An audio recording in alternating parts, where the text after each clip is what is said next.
Us on the world now. Let's start from the United States, where Nikki Haley has made history by becoming the first woman to win a Republican primary in the history of the United States after defeating Donald Trump in the Republican primary in Washington, D.C. This is her first victory over the former President Donald Trump. And in her home state, South Carolina, Nikki Haley lost.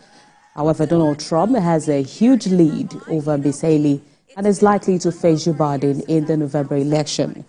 Ms. Haley, a former U.S. ambassador to the United Nations, won 62.9% of the vote to Mr. Trump's 33.2%. Ms. Haley has also promised to stay in the race until at least the 5th of March, when thousands of people will cast their vote on Super Tuesday. Well, joining me now from Washington, D.C. to discuss this controversial defeat of the former U.S. president is the President Emeritus Corporate Council of Africa, Stephen Hayes. Glad to have you join us on The World Now. Good morning. Thank you. It's good to be here again. Now, let's have your response as regards this election and the outcome, if this is actually a sign of anything to come. You know, Nikki is as well, Mr. Trump has about 247 delegates, but in the just concluded election, she was able to, get about 19. Does this spell anything for the primaries? Not really. I think that it's largely symbolic more than anything. It may free up a few Republicans to vote, to feel they could vote for Nikki Haley in the Super Tuesday primary tomorrow, which there are some 800 and something delegates up for grabs, of which Mr. Trump is expected to get about 90% of it. So he will, after tomorrow, should be very, very close to securing the Republican nomination. I think that Nikki Haley will probably almost certainly finish second, since it's really only two candidates, viable candidates remaining. But I think it has very little effect on the election. Keep in mind also there were only, I think, 30,000 registered Republicans in the whole of Washington, D.C., and 10% of those voted. So it meant that Mr. Trump has about 600 loyal Republicans somewhere in the Washington, D.C. electorate, but other than that, it means very little. Nikki has, refused to drop out of this race. She insisted that she will be in the race till about the 5th of March, when thousands of people will vote in the Super Tuesday.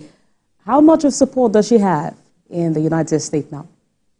Well, the thing is that the polls show that she could beat Joe Biden if she were the Republican nominee. Head-to-head, Biden and Trump are almost even, depending on which poll you read. One leads the other barely. Nikki Haley, on all polls, would be leading Biden. But the fact is that she doesn't really represent the voting electorate of the Republicans now. They've turned to a very hard right and are devoted, for whatever reasons, to our former President Trump. So I think she has very little chance. The question is, would Trump select her as vice president? Politically, it would be a smart move, but because it would strengthen the Republican ticket. But he is looking for a loyalist, and he doesn't see, and probably rightly so, Nikki Haley as a loyalist to his policies. Let's also focus a bit more on the reaction of both candidates in this election. Well, Trump has come out to react. He called, Trump's campaign group has come out to react, calling Washington a swamp state. And also we've seen some sort of reaction from Haley. Should there not be any, sort of concerns about Republicans speaking against their own type like this? Well, this is actually fairly normal, for better or worse, in the primary season, even among Democrats, when the field is wide open. Obviously, it's not wide open now. Biden is going to be the nominee for the Democrats, barring some catastrophe. And so it's not unusual for candidates to attack one another. Once the nominee has been decided, you generally see it coalescing around the nominee, and all goes back to normal, whatever normality is in the United States these days. We could give a chance to speculations. Looking at the results that we have now, it's likely that Trump will have to face the current president, Biden. But then what are the prospects as regards governance for the United States based on whichever candidate wins this election? Well, it's going to be very interesting. I think interesting is an understatement regarding what happens next. In terms of the elections, I think it's still up for anybody's game. I think Biden has his own troubles. He's going to be very, very hard pressed to keep some of the states that he kept in the last election. I think that Trump is going to be an extremely challenging candidate. People say that Biden can beat him. He can, but Trump can also beat Biden. If Trump is elected, I think you're going to see some very, very different policies. He has made very clear what he intends to do on immigration, on our relationships with the Europeans, and many other areas. There are those who believe that a lot of those policies are going to be very, very damaging to the United States.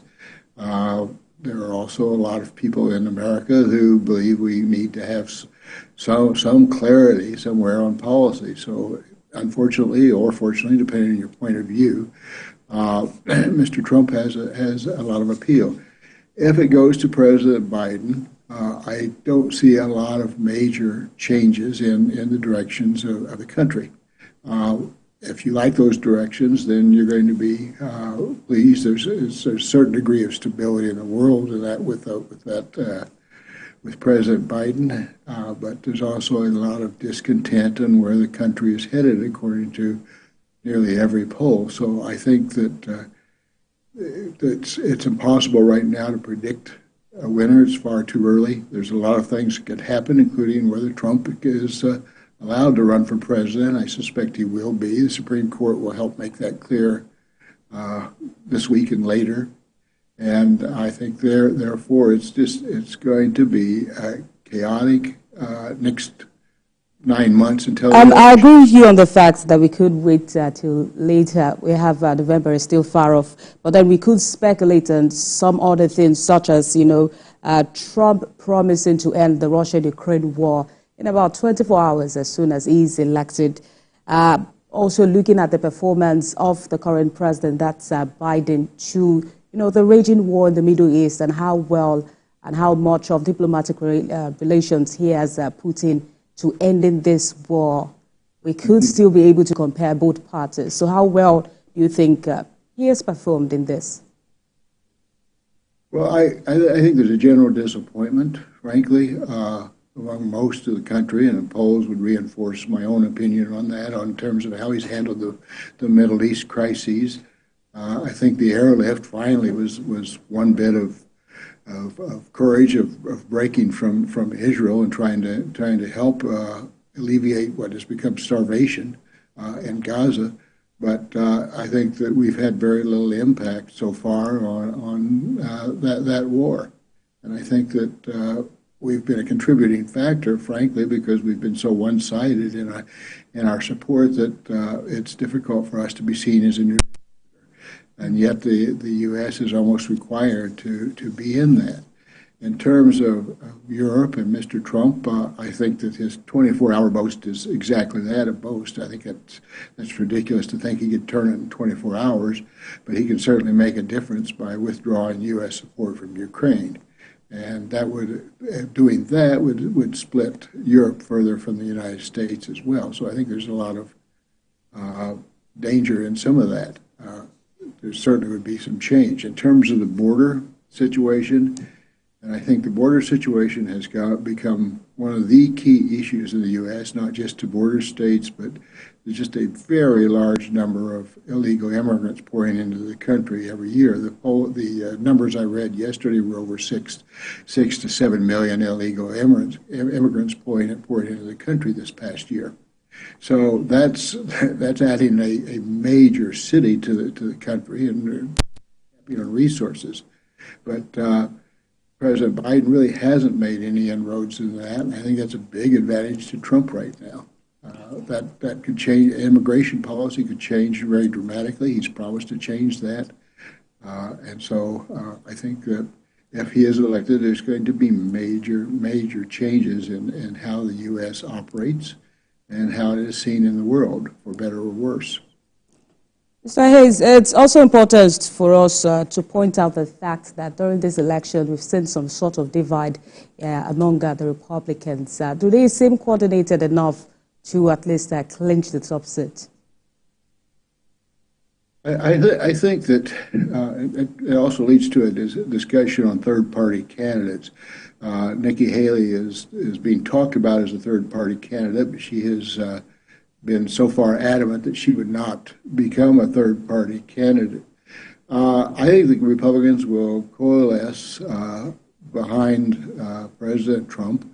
There will be some who will not vote for some Republicans who will not vote for him, but likewise there's going to be some Democrats who normally vote Democrat that won't vote for Joe Biden. Of course, he's very much in danger in terms of Michigan, which is an important state for the electoral vote.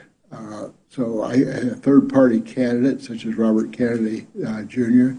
Would impact the election considerably, I think, if there were go to vote today. Kennedy would take largely, I think, votes away from Biden. He might take some he would take some Republican votes. I doubt if it would be too much, but that would tip the election. All right, we'll just wait up till the election. President Emeritus Corporate Council of Africa, Stephen Hayes, thank you for joining us on The World Now. Thank you, an honor as always. Thank you.